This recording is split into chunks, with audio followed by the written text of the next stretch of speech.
Howdy, and welcome to today's serving of Daily Bread. Remember, on Fridays is when we will continue the narrative about the 50 days leading up to the day of Pentecost. This week, we are talking about Pentecost.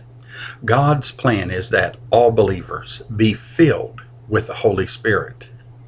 In Joel 2:28 through 32, it says, "And afterward I will pour out my Spirit on all people. Your sons and daughters will prophesy. Your old men will dream dreams. Your young men will see visions.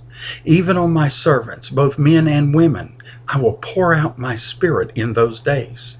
I will show wonders in the heaven and on the earth, blood and fire and billows of smoke.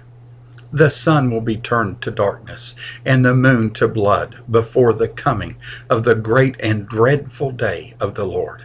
And everyone who calls on the name of the Lord will be saved.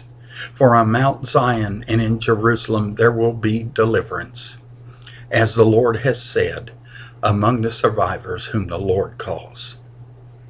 You know, there is an old proverb that states, coming events cast their shadows before. This has proven true in history, and it is especially true of God's dealings with the human race.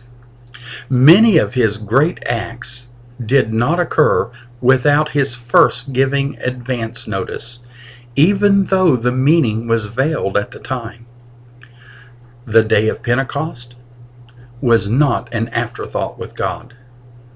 This Old Testament feast provided the setting for the outpouring of the Holy Spirit. God, through the prophet Joel, foretold this great event. And when the Holy Spirit was poured out on the 120 disciples, God helped these believers understand what he was doing. This week we will focus on the baptism in the Holy Spirit. The empowering presence of the Holy Spirit was God's plan from the beginning of time, and it still is. God's promise of his Holy Spirit was not just for the early church, it is for us as well. Thank you, and I pray that you've enjoyed today's portion of Fresh Daily Bread, and may God richly bless you today.